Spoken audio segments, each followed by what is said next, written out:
Hi every one, welcome to good review channel. நாம் இன்னைக்கு பார்க்க போகிறது மிர்ச்சி சிவா நடிப்பில் தியேட்டரில் ரிலீஸ் ஆன சூதுகவும் 2 படத்தோட ரிவ்யூ தான் பார்க்க போகிறோம். இந்த படத்தோட கதை என்னன்னா, படத்தில் மிர்ச்சி சிவாவும் அவரோட டீமும் சேர்ந்து ஆள்கடத்தலை பண்ணிட்டு இருக்காங்க. கருணாகரன் 10-15 வருஷமா அரசியல்ல நிதியமைச்சராக இருக்காரு. அதனால வரப்போற எலெக்ஷன்லயும் தன்னோட பதவியை தக்க வச்சுக்க நிறைய பணத்தை ஆன்லைன் கேம் மூலமா மக்களுக்கு கொடுக்கணும்னு நினைக்கிறாரு. அதே சமயத்துல ஒரு அரசியல்வாதி ரொம்ப வருஷமா கோமால இருந்து சரியாகி திரும்பவும் அரசியலுக்கு வராரு.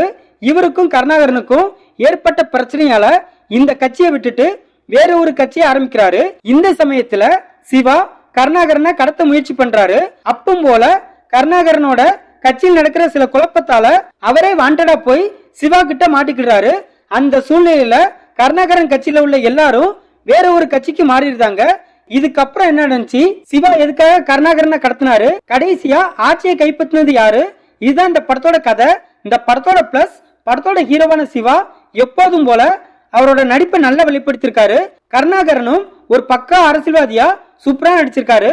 அதுலயும் நடக்க போற எலெக்ஷனுக்காக ஆன்லைன் கேம் மூலமா மக்களுக்கு பணம் கொடுக்க போறதா அவர் சொல்லக்கூடிய ஐடியா இன்ட்ரெஸ்டிங்கா இருக்கு.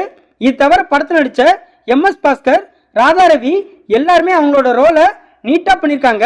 படத்துல அங்கங்க உள்ள ஒரு சில காமெடி நம்மள சிரிக்க வைக்குது. அதுலயும் ராதா ரவிக்கும் அவரோட கட்சியை சேர்ந்தவங்களுக்கும் ஒரு அரசியல் மீட்டிங் நடக்கும். அப்பவும் போல ராதா ரவி கிட்ட ஒரு பொண்ணு போன்ல ஹிந்தியில பேசும். அதெல்லாம் ஓரளவு நம்மள சிரிக்க வைக்குது. அதே மாதிரி சிவா ஒரு பொண்ணை கடத்தும் போது நடக்கிற விஷயம் எல்லாம் காமெடியா இருக்கு. மத்தபடி இந்த படத்துல பிளஸ் சொல்ல எதுவுமே இல்ல. இந்த படத்தோட மைனஸ், படத்தோட மிகப்பெரிய மைனஸ் படத்தோட காமெடி தான். படம் ஃபுல்லா காமெடி இருந்தோம், அதுல 1-2 காமெடி தவிர வேற எந்த காமெடியும் ஒர்க் அவுட்டே ஆகல. சொல்ல போனா சில காமெடி எல்லாம் பார்க்கும்போது கோபம் தான் வருது.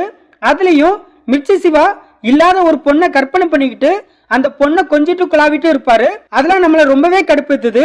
இந்த படத்தை சூதுகவும் பார்ட் 1 படத்தை மாதிரியே எடுக்க ட்ரை பண்ணிருக்காங்க. பட் அந்த படத்துல உள்ள கால்வாசி சுவாரஸ்யம் கூட இந்த படத்துல இல்லவே இல்ல. பார்ட் 1 படத்துல விஜய் சேதுபதி ஆள்கடத்தல் பண்ணிட்டு சும்மா மாசா கெத்தா இருப்பாரு. அவரோட கேரக்டரை அப்படியே பண்ணணும்னு இந்த படத்துல சிவா ட்ரை பண்ணிருக்காரு. பட் அது சுத்தமாவே ஒர்க் அவுட் ஆகல. படத்தோட ரைட்டிங்கும் சரியில்லை, ஸ்கிரீன் பிளேயும் சரியில்லை. படத்துல எந்த இடத்துலயுமே சுவாரஸ்யம் அப்படிங்கிறது இல்லவே இல்ல. படத்துல உள்ள சிஜி அண்ட் விஎஃப்எக்ஸ் எல்லாம் ரொம்ப முக்கியம் இருக்கு. அதுலயும் சிவா கண்ணுக்கு மட்டும் தெரியற பாம்புலாம் சிஜி அப்படிங்கிறது அப்பட்டமா படத்துல தெரியுது. இந்த படத்தோட டியூரேஷனை இன்னுமே கம்மி பண்ணிருக்கலாம்.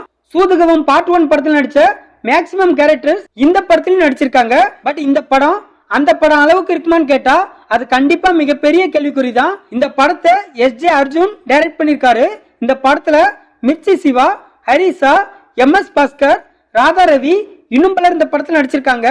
மொத்தத்துல இந்த படத்தை பார்க்கலாமான்னு கேட்டா ரொம்பவே ஒரு பிலோ ஆவரேஜான காமெடியா இல்லாத காமெடி டிராமா மூவி பார்க்க நினைக்கிறவங்க இந்த படத்தை பார்க்கலாம். இந்த வீடியோ பிடிச்சிருந்தா லைக் பண்ணுங்க, ஷேர் பண்ணுங்க, சப்ஸ்கிரைப் பண்ணி சப்போர்ட் பண்ணுங்க. Thanks for all.